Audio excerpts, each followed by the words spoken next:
What's going on, guys? Snaggy here, and it's time to review round 5 of the 2025 NRL season. This round was an absolute banger, guys. Let us know how you went on the punt, how you went on the tips over the weekend, guys. We went 6 from 8 on the tips, on the punt, 3 hits, 2 cashbacks, 3 fails, perfectly even.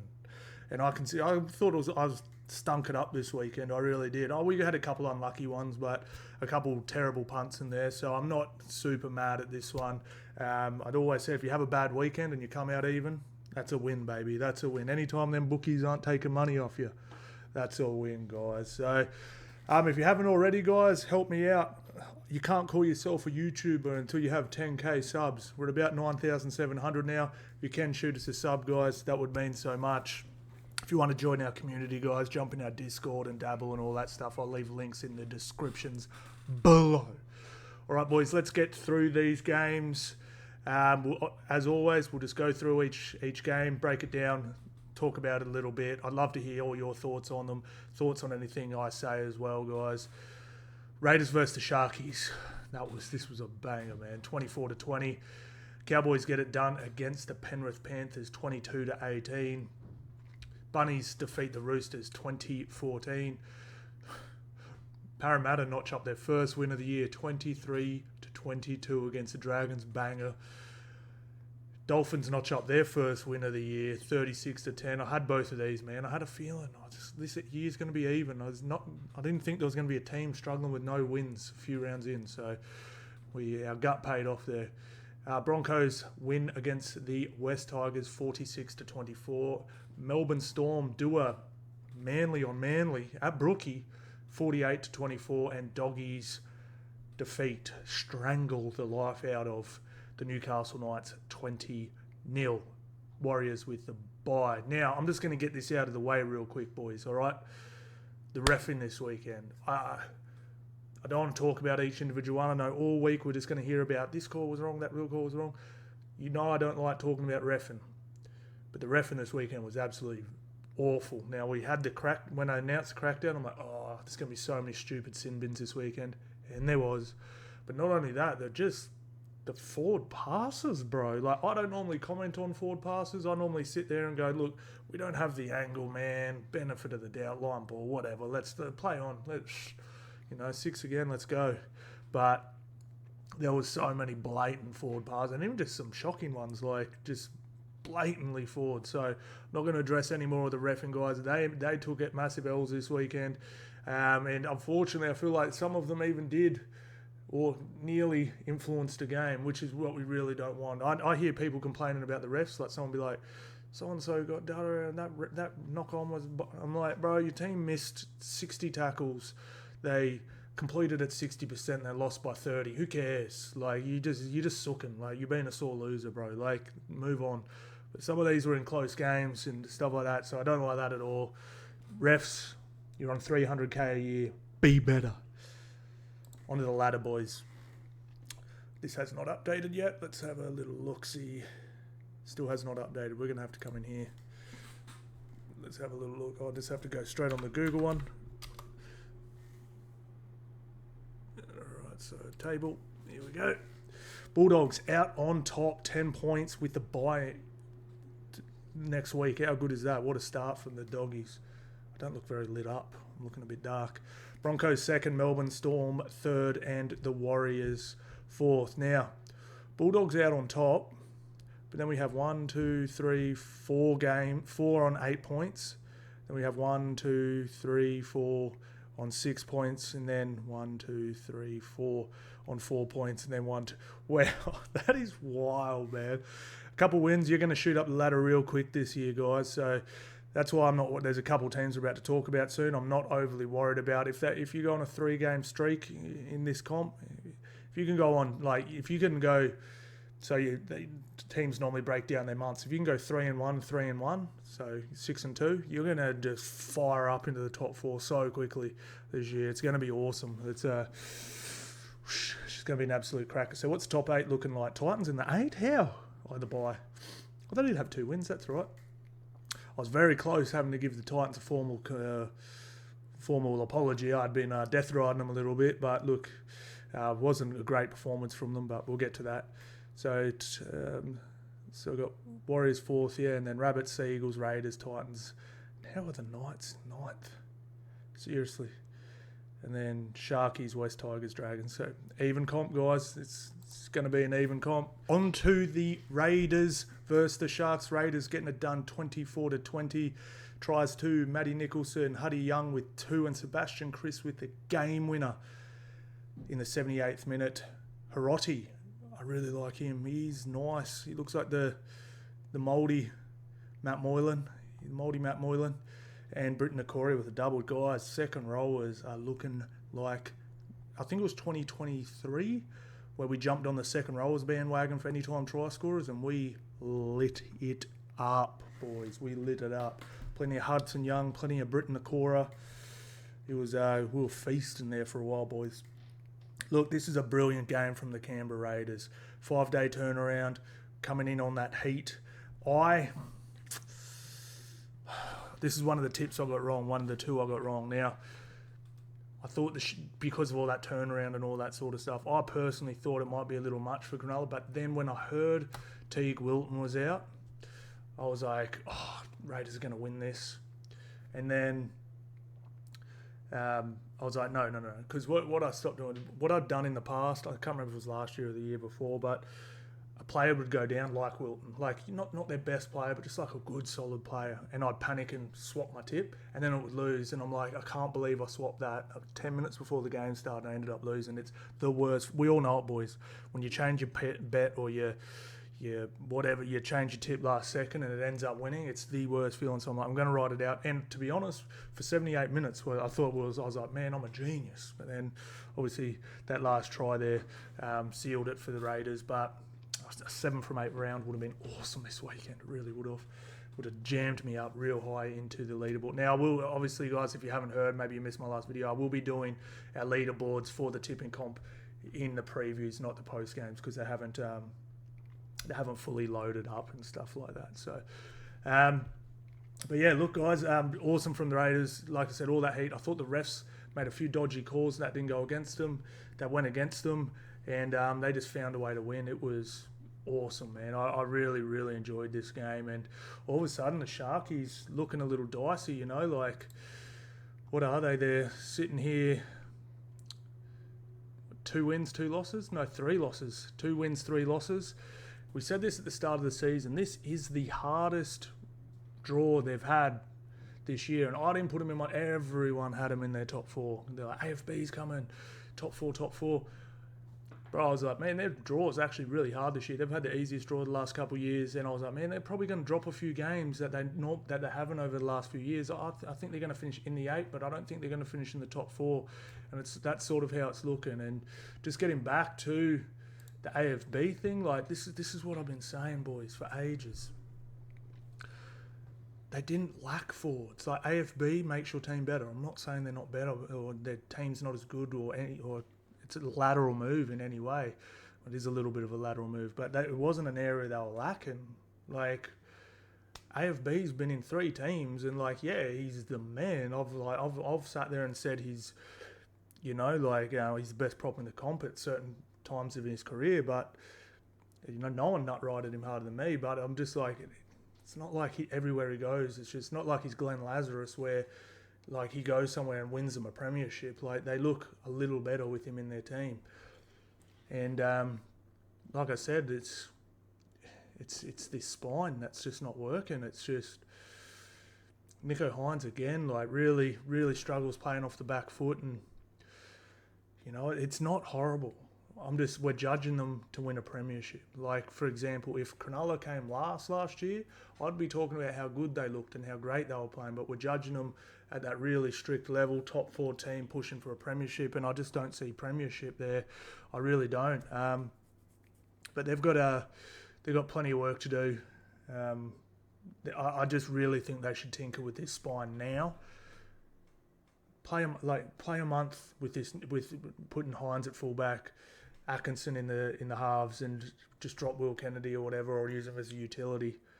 And then if it doesn't work, bro, like, at least you tried. Like, because the way they're travelling, it just looks like they're going to make the finals and get bounced again. So we'll have to wait and see how it plays out, guys. But crazy game, man. It was really good. Jamal Fogarty's kicking game is just elite, and I love how they got Ethan Strange a little more ball. And this Huddy Young and Nicholson just look really, really nice. They really do. Love Papali off the bench. It was brilliant. But again, Raiders, where are they sitting again? Where are the Raiders sitting? 5th. 7th. It's good. It's good. Shout out the Raiders, up the milk. On to the Cows versus the Penrith Panthers. What a win from the Cowboys. Just one little thing. Like I've been saying, Penrith definitely looked a little down. There was just a few little things I really didn't like about Penrith. But I'm also not jumping off the Penrith bandwagon just yet. Like a lot of people saying they're done, all this sort of stuff. There was a few things. The first try, who was it, Tuolangi? He went around the outside and no one cut him off, and it made it. He just it's a little thing. Like he just letting the guy who scores a try directly on the wing by the sideline run pretty much to the goalpost to put the ball down to make an easier conversion. Like that's not on if you're a top team. Not tying in as well as Mark and not hitting and dragging as much. Their first contact didn't look as good. But I just want to just hear me out here for a second. Let's go back to, let's have a little look at the Penrith Panthers. I know we're not talking about the game really, but I just want to talk about that they're not far off. Like they're 1-4, but look, great win in Vegas. But then we had this game here where I can't remember what happened, but it was close. You know what I mean? Was this the game Cleary went down? No. And then, but like 2 of these 3 losses, like they literally could have scored a try to even it or win the game. Then the Melbourne one, like Cleary goes down, and I think it was 5 tries apiece. Just with the goal kicking a Cleary, I think they probably win that. So it's not as bad as everyone's sort of making it out, but compared to how good they have been, they're definitely down. Like they're definitely down. I know people are probably saying, obviously, man, they've only won 1 game. You can lose a couple games really easily and still be a good team, but I guess what I'm trying to say is I'm not like, oh bro, they cannot win the comp from here. Like I said, if you go 3-1 twice, you're probably going to be in the top 4. If Penrith in the top 4, Penrith haven't lost a finals game in like 17 games. Like you get what I'm saying? It's all of a sudden becomes scary again. So Penrith a lot of work to do, but I'm not, like I heard people just saying, there's absolutely no chance they can win this year. They absolutely can still win. Do I think they will? No, but they, like I said, you'd be silly not to completely write them off. All right. And also this game too, like Jesse McLean could have passed to, who was on his outside again? I can't remember who was on his outside, but Jesse McLean could have literally iced the game as well, chose to dummy and get tackled instead. So, like, there was plenty of opportunities for Penrith to win this one. So, like I said, I'd be starting to panic, but I'd have my finger on the panic button, but I wouldn't press it just yet. But look, man, this is exactly what the Cows needed. So the Cowboys, for me, like, if we have a look at their draw really quickly, like, they looked awful their first couple of games, and we're sitting here going, mate, they could go 0-5. They've got Manly, they've got Sharks, they've got Broncos, they've got Raiders, and then they've got Penrith, and then Bunnies, who all of a sudden look pretty good. We're like, they could be going into their bye in round 7 with no wins. Win, all the pressure gets released. How good's that? So shout out to the Cowboys for getting a couple on the board. Now all of a sudden they're playing a Bunnies team who look pretty good, probably look better than them, but if they can somehow jag this and go into the bye, all of a sudden it's a good start to the year. So that's great from the Cowboys, man. Shout out to the Cowboys. But yeah, just going, I just thought, man, this Purdue dude can move, hey. Just a genuine, I wouldn't call him a vet, but you know what I mean? Like genuine, like games under his belt, number 7. What a difference it makes, hey. I thought when Duffy was there, like this is no disrespect to Dearden, but like if you shut down his running game, like he's not like Cleary who can kick you to death or something like that, or just light you up like Cody Walker with his ball playing. He's pretty one-dimensional offensively. So like just having a genuine playmaker who can build pressure and do all the number 7 stuff is just so much better for them. Thought their forward pack looked better. This O'Donnell dude, who I was just like, dude, this dude might be the worst dude in the league. If he's not, then Bateman probably is. They all of a sudden looked better. Didn't mind McIntyre there either. And their bench when they came on were really good too. So yeah, it was actually a really good win for the Cowboys. I've always loved watching the Cowboys play footy, and yeah, it was solid.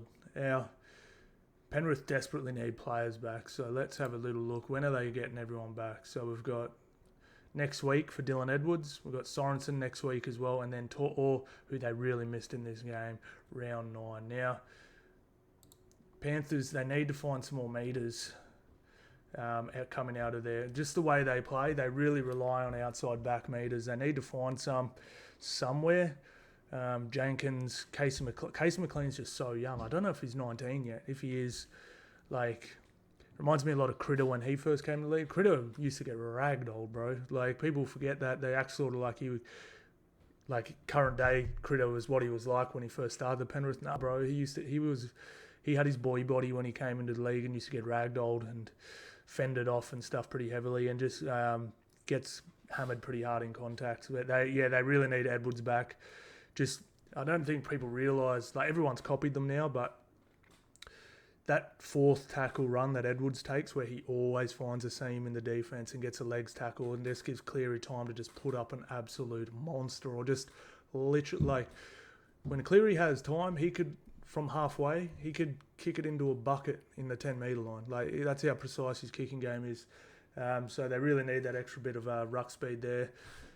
Cole's growing on me, but still not sold. But do you know what I was sitting here watching? I was just sitting there watching Penrith, and I'm like, well, obviously we know what players have come back, but I was just like, I was sitting there watching the Roosters game after, and I was sitting there, and I was like, is it Nafuma White? Nafanu White? Whatever. White, the front rower from the Roosters. Roosters weren't going anywhere, and he just took this carry where he just found the seam, hit 2 upright defenders, and just walked, like, not walked them, like, you know, pumped the legs about 6-7 metres, got to his front and played it quick. I was like, that's exactly what Penrith need. Or the dude who came on for him when he went off, Spencer Linu. I really do think they're a player short there. Just when guys like, you know, Eisenhuth and stuff come on, solid, but not that punch. Like, even Lindsay Smith, I rate him so highly. He's not a punchy player. He doesn't have that punch like Spencer White, or, you know, Fanil Pole from Bolle from the Tigers, someone like that. I really feel like they need someone like that. But yeah, great win for the Cows. They're on the board. Rabbitohs versus the Roosters. Forward pass, no forward pass. I don't know, man. Whatever. Look, man, I was actually filthy at the Rabbits in this game because they had all the field position. They had like 48 tackles in the 20 in the first half, and they scored 8 points. Yeah, they only scored 8 points in penalty goal. That's right. And then they come out, lose a couple players, all this stuff, and then Roosters get on top. I'm like, why didn't they capitalise on that more? Like, what were they thinking, man? Like, I know they lost Humphreys, but I was just fuming. I think it had something to do with my bet too. But I was like, come on, man. I remember I ended up winning this bet, but I remember I was sitting there going, this is just ridiculous. Like, why didn't they score more points in the first half? Like, they had so much opportunities and they couldn't ice anything. And then they lose a few players, and they got, like, you know, like Arrow in the centres and stuff, just like Jack Whiten on the wing, just rubbish edges, and they just managed to wrestle back and win it. Like, I ended up being like, oh, I can't even be mad at you now. Like, that was awesome. Like, that was an awesome win from them. Trell Mitt, like, whether the pass was forward or not, I thought it was pretty line ball, but just his aura, man, like, yeah, it was he's like a black hole. He just absorbs attention, and just the ability to throw that pass. He did something else as well, big hit or something, and then there was a high bomb that, you know, was pretty dicey. He caught it with ease. You know, it was good to see, man. Like, I just want our superstars in the game playing all the time, and it was really good to see him back and on the pitch, and he looks good, man. It wasn't his best performance by a long shot, but He looked good. He looked really good. But Humphrey's out. They're going to have to replace him with the Dodd. And yeah, I love this dude, Hubner. He's nice, man. And I really like when Havili and Dallas Tunkin came on. I thought they sort of shifted the momentum a bit as well. They were really good. Suo Wong was nice. But yeah, I reckon this guy, this White, is it Nafahu White? He might be the most improved player this year, man. Like, seriously, I'm sure someone's going to comment a couple of names that are more improved, but this dude is nice. Like, I'm telling you now, Penrith would be like loving to have a player in their team like this right now. Lindsay Collins, unfortunately, MCL. So a few injuries in this one for both teams, which is a bit unfortunate. Look, Roosters, yeah, they've got some work to do. They really do. Just on that Latrell Mitchell pass, whether it was forward or not, like, Dom Young, bro. Like, standing in no man's land with your feet planted, launching at the blade. That was a bad read, bro. Like, all you had to do was, because old mate had to catch it pretty much above his head. As soon as you caught it, like, just shovel him into touch. You'd probably win the game, but it is what it is. Chad Townsend as well, bro. Leave the podcasting to me, lad. You've got a team to focus on, man. Like, he was awful. Pretty sure he kicked the ball out on the full 2, maybe even 3 times. I thought Sandon Smith did the same thing. But the thing is, like, their forward pack's actually pretty good. Like, the effort's all there, man. Like Crichton still looks untackleable. He's just not getting put in positions where he can break tackles properly because he's not getting ball in the right spots. But a lot of work to do for the Roosters. I mean, where are they sitting now? They're way down the bottom, aren't they? Yeah, a lot of work to do, but I think they're good enough to win games. It's just, yeah, they need to sort their halves out. Yeah, wild times. All right, on to the upset, the win of the century from the Eels. Come on, guys, ease up on the Eels too. I mean, I saw people saying, "Oh, they're acting like they just won the comp." Nah. They had a lot of pressure on them, bros, and they were just excited. Like, let the bros enjoy the win. Man, tries to Adokar, Iongi, Katonga, Clint Gutherson, and Tupolotu. We hit our try scorers in this game. Look, man, this was the Gutho in the Lomax show. Both guys really stood up, and this was just a cool game to watch, man. Yeah, look, we've been saying it for a while. Eels look like they've been building towards a win. We tipped Eels in this one just because we felt that. And again, we said it was a very Dragons thing to do, to beat Melbourne and lose to the team coming last. Like, literally, I'm pretty sure they're still last after winning that game. Yeah, they are. But, yeah, just, we'll talk about the Dragons first. I actually like their team. It's just they're actually really good, like, and they're good enough to win plenty of games, but they're not being able to ice these games. Like Ilias, bro, like similar to Chad, like just not good enough, man. Missing tackles, crucial tackles, just inability to build pressure. I mean, people go, man, I can't believe these halves are getting paid so much. I'm like, well, if they don't, they're going to end up with something like this. You know, where, you know, you're winning 20-8 with, like, 15, 20 to go and you lose. You know, so that's why you pay them 1.2, you know. Like, it's just what you got to do. I thought Sue was strong. Like, everything's all there. I just really think it's their halves. And I think they need to... Bulldogs did this last year where the outside backs, second row to wing are almost bigger than their front rowers. And that's the way the game's headed. I think they need to, like, shift early and maybe try and gain some momentum that way or something. You know, they used to just pass to Kickow or Jacob Preston on a shift from their own 40 rather than just trying to bash it through the middle. Very one out, and it was just not working. I mean, you got Val Holmes who could run like a Matrox, Sully, Sua, Leilua. You know, like, just play a little coast to coast, play a little running guys under. You know, you see Penrith do a lot. They'll turn Tungor under, and then they'll go over the other side or whatever and turn Liam Martin under, and it's just move teams around a little bit more like that. Because Couchman's good, Clemmer's good, but I'd love to see them take the load off. Man, I'll tell you what, these two boys are nice too. Where are they? The Stewart, I like this Egan too. He's really nice. Onto the Eels. Look, I thought Dylan Walker made a huge difference when he came on. I actually didn't mind. Hopgood ended up playing a bit of dummy half. I didn't mind it. Like he gave good service, and it's another tough defender in the middle. You know, you don't have a spot defender like Marnie on the field. You know, you got a really good, you know, like fucking hitting defender, and it really actually stiffened up their middle. I actually thought it was pretty good. But look, this to me was just the Zach Lomax show, bros. Like, let's just give this dude a rap for a minute. Like, seriously, think about this for a second. He's only played in trash teams, and he's absolutely shone. Now, people, sometimes it's really easy to look good in a trash team, like if you're a half or a front rower. Like Stefano always got big raps in the middle at the Tigers because he's running for heaps of meters and he's hitting and he's, all this. I remember Payne Haas when he first came. The Broncos are the worst team in the comp. It's easy to shine when you're.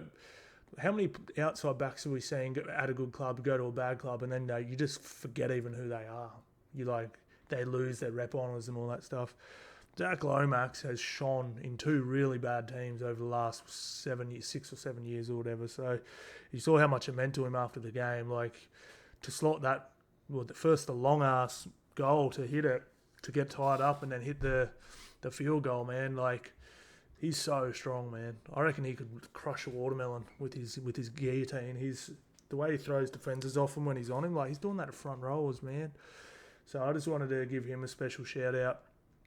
Because he is an incredible player. Like he really is.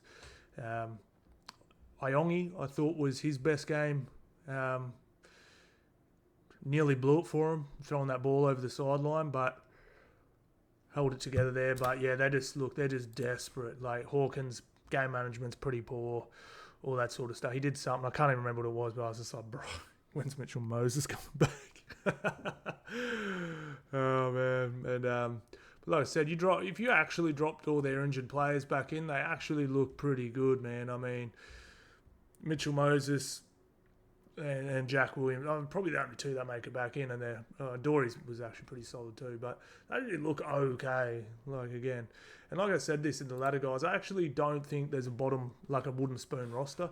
I didn't want to pick a wooden spoon this year because I actually looked through and I was like, I don't see, like normally you see two teams, you're like, they're probably going to get the wooden spoon. I looked at everyone's roster 1 through 17. I was like, no one actually looks like the worst team in the comp. They actually all look good enough to win like 7 or 8 games.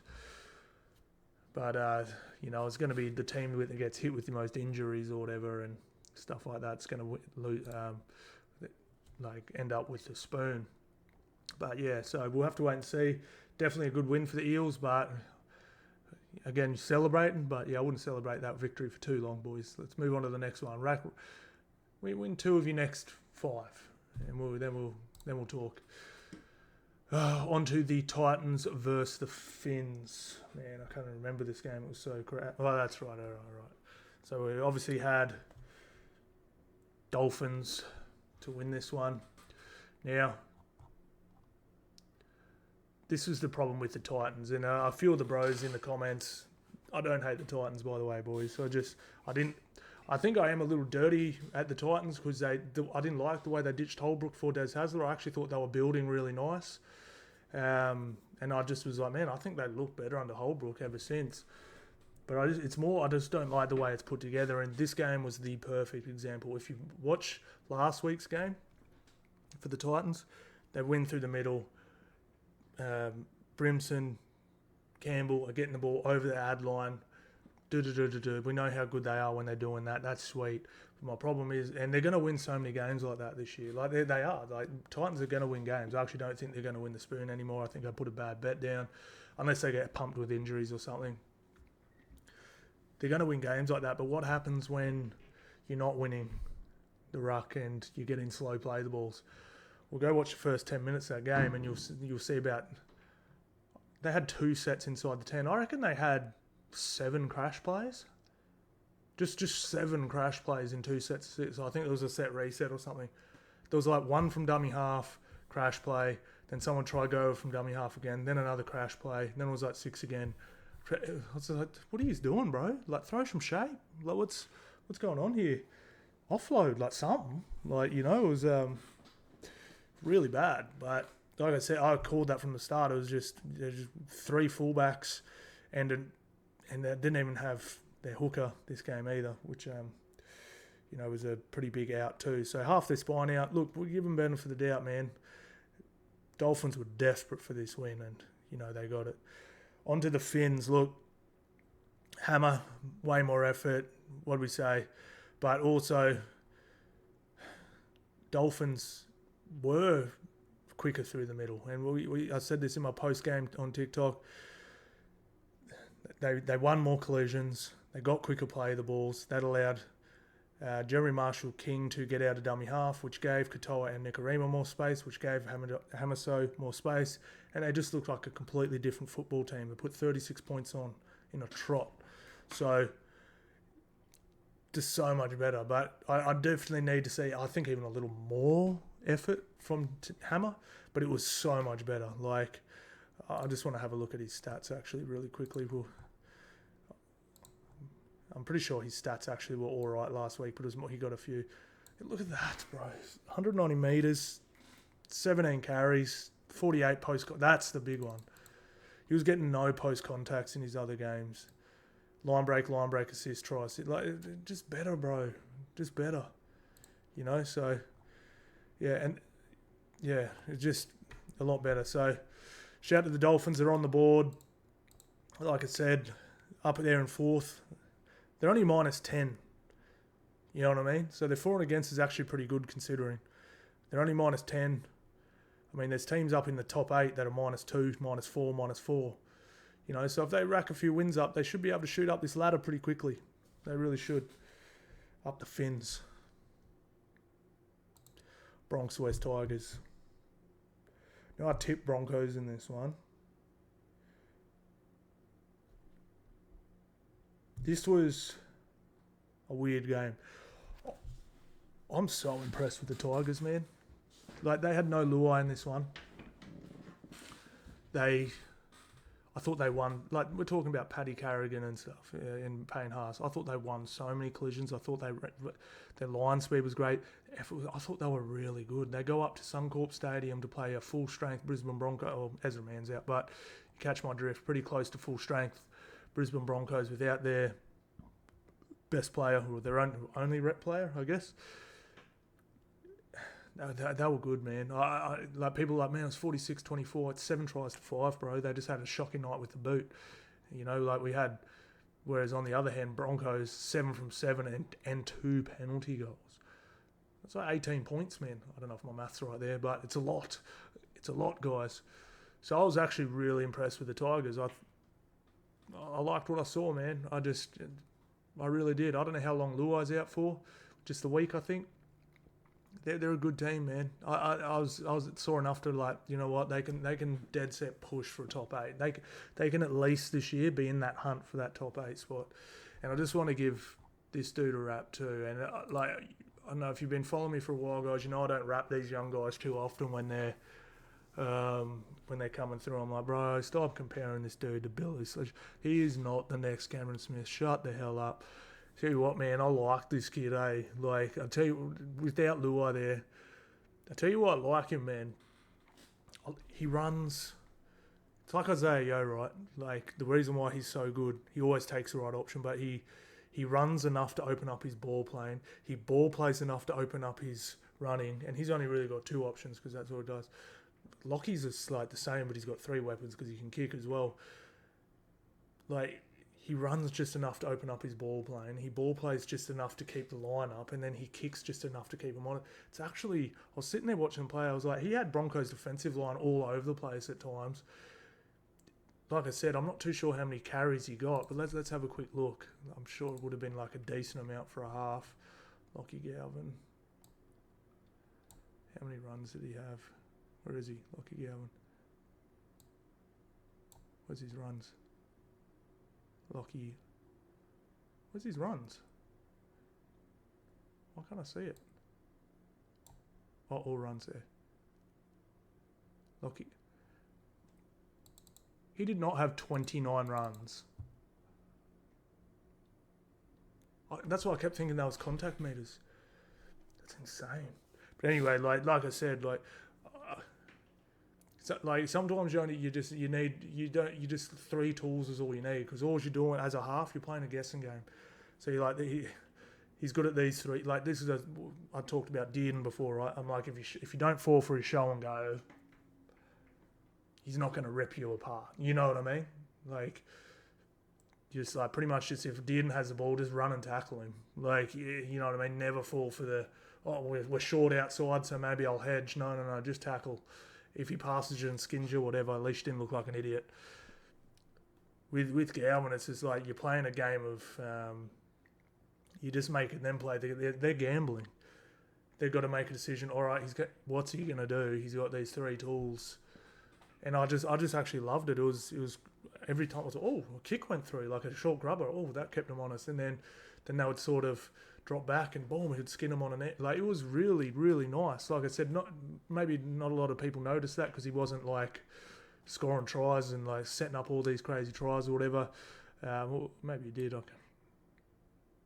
Yeah, he had the 1 try assist. But you get what I'm saying? I just noticed that, like, sometimes like a lot of halves can be really predictable. Like, I remember even Darren Lockyer, like, he was so good it didn't matter, he would skin you. But like, when they would zoom out and I could see Broncos had shape, like whatever set up, I'm like, I know exactly what he's going to do. Like, there was not 3 options even a lot of the time. He would just, like, run block and just hit his winger in stride flawlessly every time. So that's why he's probably the GOAT. But you know what I mean? It was with Galvin. I was like, oh. Like, I was a bit puzzled with what he was doing. So yeah, he's going to be a gun, man. I really like him. I didn't get all the hype at the start. I was like, bro, they're going to pay another kid $1 million on potential. But man, he looks good. Obviously, want to see him for 1 more year before we start talking about rep and all that sort of stuff. Because obviously teams are going to start doing a lot of tape on him. But he looks really good. Tirame and Bole look nice. I'm not too sure what went on with Api Coruscant coming off so early. I thought that really slowed their momentum down. But look, not far from a perfect performance from the Tigers. Obviously, they got 46 put on them, but I just found so many positives through this game where I was like, wow. Like, even though like this was the sort of scorelines that they put on them over the last 3 years, it looked better somehow. Look, man, Broncos were pretty damn good. Again, far from perfect. And I know it's so funny, man. So obviously, I put videos up, right?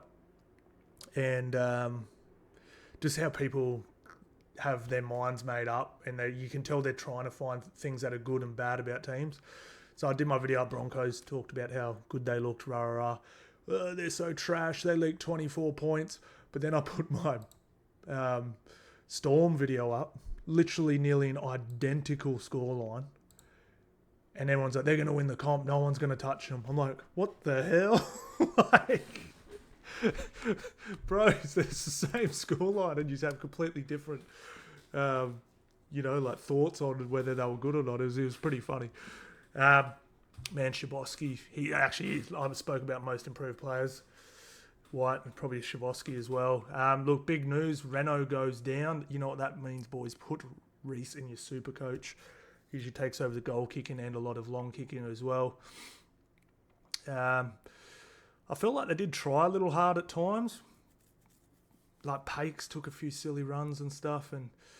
But yeah, it was a pretty damn good performance. And Piakura, I think, is going to get suspended for 2 weeks. But I think he would have been out anyway because he got knocked out. What's the movie again? Friday. You know what Chris Tucker says in that movie.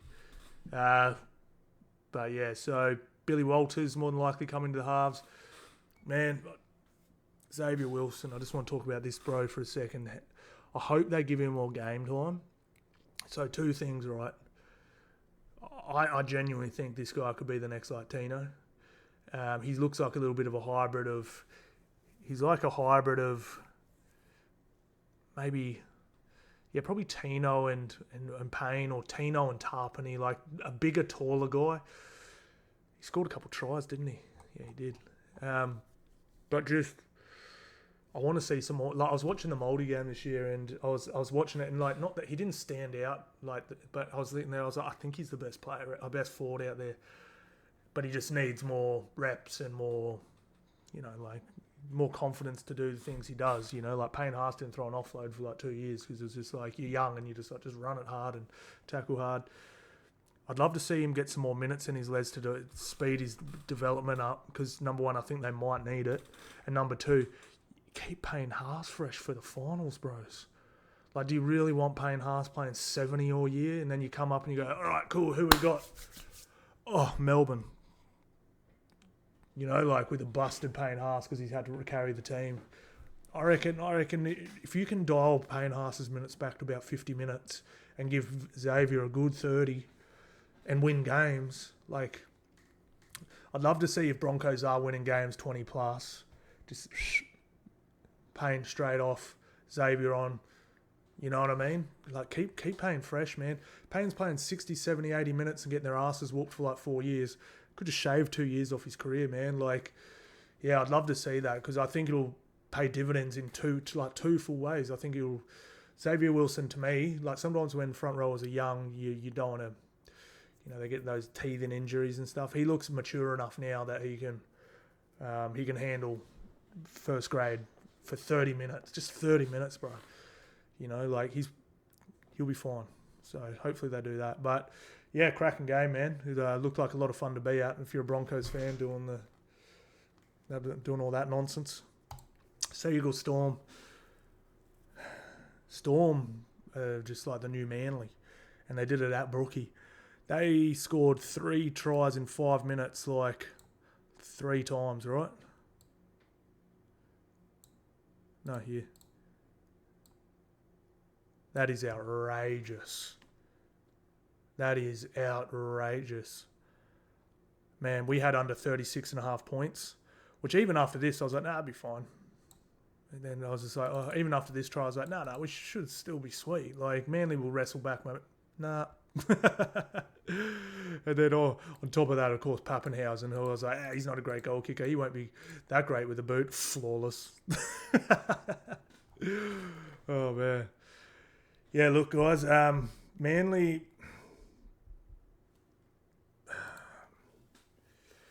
Everyone's going to say Turbo is out. Yeah, Manly suck without Turbo. Coming to Turbo, they would have lost this game with Turbo in the lineup. I think their big losses are in the middle. Melbourne Storm. Okay, so Melbourne Storm have done this for 20-something years.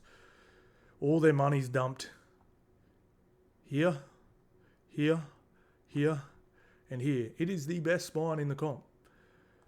Now, you obviously have to make some cuts, and you end up with players like Josh King and Stefano's pretty good, but Bronson Garlick, McDonald, and Tui come.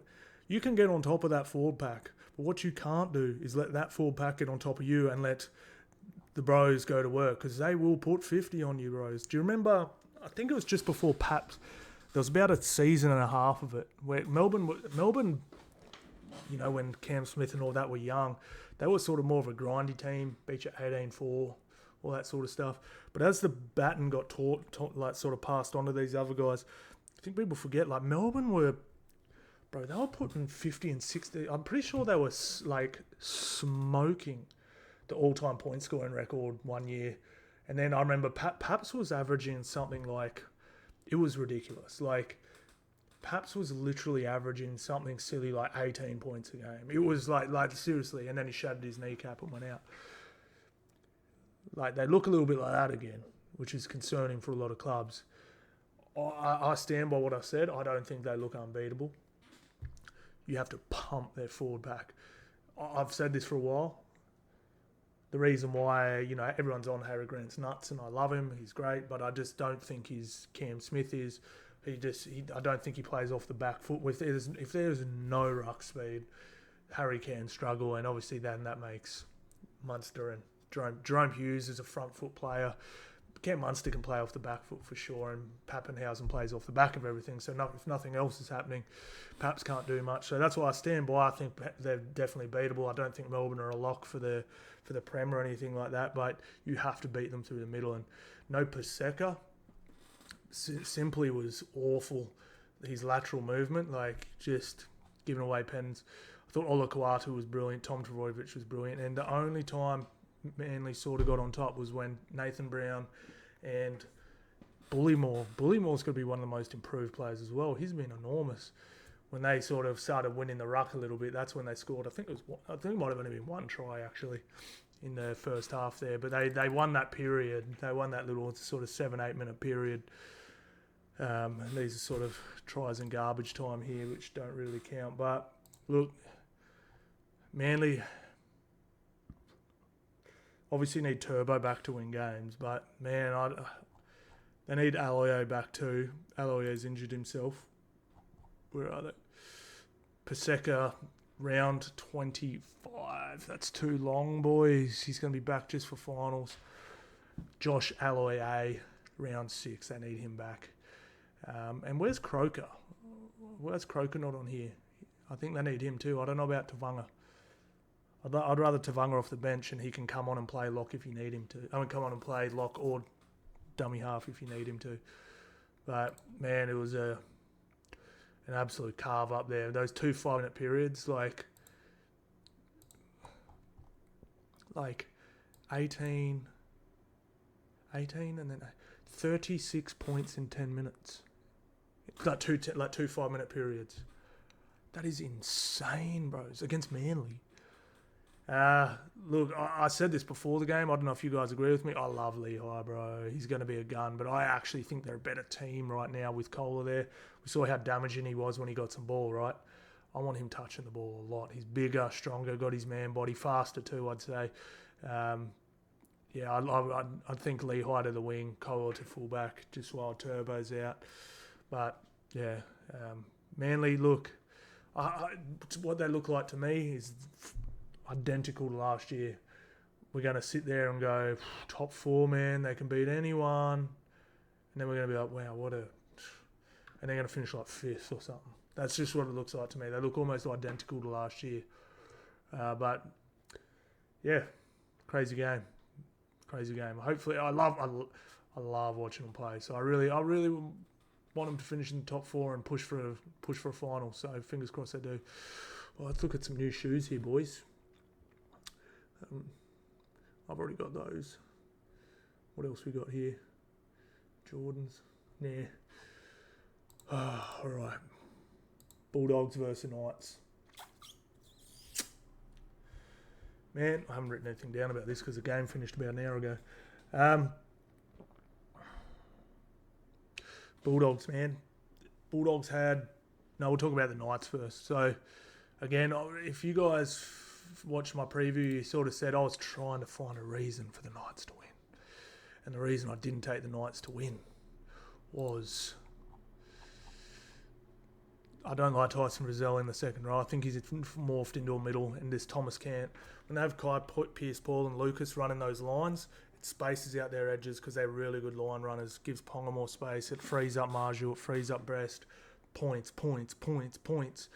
Those have not been able to score points since they've been out. I think the commentary was so wrong in this game. And the Fox, they're like, man, it's one of the best attacks in the comp. They are averaging 14 points a game. They are not the best attack in the comp. They are way off the pace. They're literally probably the second or third worst in the comp. It's really bad. The only difference is they've been defending really well, which they did in this game. Now, again, I'm not Doggies fans. I'm not saying the calls were wrong, but Bulldogs got a lot of calls. They had spent 70% of the time in Newcastle Knights territory. They had close to, I think this final tally was 80 tackles inside Newcastle's 20, and they only conceded 3 tries. That is awesome from the Knights. So always trying to take a positive. The defense was absolutely insanely good. I'm sure they missed a bunch of tackles, but that, like, I know people would say, oh yeah, well, I said this too, Doggies are missing some strike weapons, but their edges are still really, really good. You know, they got Carraz, they got Stephen Crichton, Sherry and Montoya. Like, that is strike. They just obviously, and they've still got their half there and stuff, but, and then on the edges, Curran and Preston. Like, they if you didn't defend well, I reckon Doggies could have put 30, 40 on you. So hats off to the Knights for that. I thought their defense was really good. Just really unlucky too. Like, Saifidi out running onto the pitch, and then they lose, what's his name again? Schiller, first tackle, second tackle, and then they lost Hetherington. Leo Thompson bloody had to play 80. Leo Thompson, I've never seen Leo Thompson play over 50 minutes, and he's sitting here, 72. It's pretty impressive, man. But yeah, look, they've just got to get those second rows back. Let's see when they, because I don't see him scoring points. I'm taking Knights under every day until those guys are back. So Dylan Lucas, hamstring to be confirmed. That's salami. And then Kai, Pearce, Paul, round 6. I need one of them back at least. Which Lucas normally plays left edge, doesn't he? But yeah, I actually really like the team when they put Tyson Frizzell at lock. And Adam Elliott, man, I don't know. Just he's fallen off really quick, hasn't he? I thought he was probably maybe 3 years ago the most underrated lock in the game. It's just been so mid ever since in the last year into this year. And then obviously they just had to ask too much of their bench. Like they had one dude on the bench, like for half an hour. They had 2 blokes on the bench for the full game, and they had one for another half an hour. So I'm going to take my hats off to the Knights. I actually thought they were defended really valiantly, and it was actually, you could take a lot of positives out of it. Just got to sort that. This is the thing with Knights though, right? And why I'm not overly worried, and I don't think you should be overly worried if you are a Knights fan. If your defense is on point, you've got Kalen Palmer in your team. The offense will click at some point, but they're defending well, so that's awesome. Like I said, 3 tries, 2 penalty goals, right? 1 penalty goal, 3 conversions. Oh yeah, 18, 20. I thought it was 22. That's good. That's really, really good. So shout out to the Knights. Now, doggies.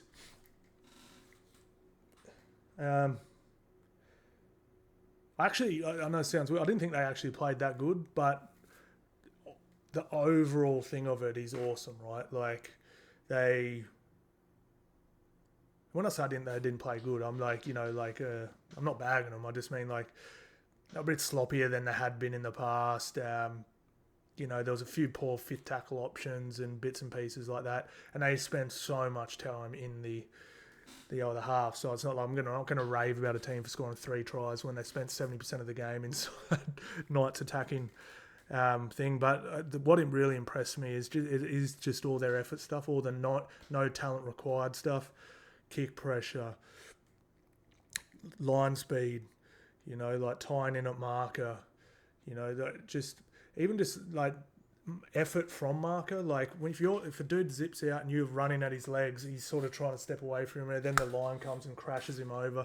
Just stuff like that, man. Like just real good effort stuff, and that's going to win you so many games. That's why I put him in my 8 this year.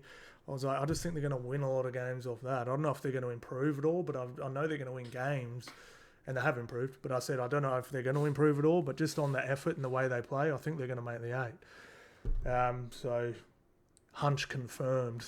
I dare say the doggies will be making the 8 this year. But yeah, look, it's just a perfect start for them. Like 5 on the trot. They've won games without some of their best players. They get a bye, and then they get all their best players back, riding high. How great is that? Really, really good. So, shout out to the Bulldogs. I thought they looked nice. It's good to see Man get a try as well. Now, I just wanted to talk on this because I spoke about it a little bit with Fletcher Baker, and I'll do a full video on this as well. But I hear a lot of people saying, like, I've said this too, but I don't mean size. So you can just need punch. Like, people are saying this like doggies invented it. They didn't. Penrith did. Penrith have dominated the middle of games, like the middle part of the field for the last 5 years, similar to what the Bulldogs have been doing this year. At biggest, they've had the 11th biggest forward pack. This game's about speed now, bros. And I know this for a fact, speaking to a lot of recruitment guys at a lot of big clubs, like face-to-face chats with them, like me and them talking.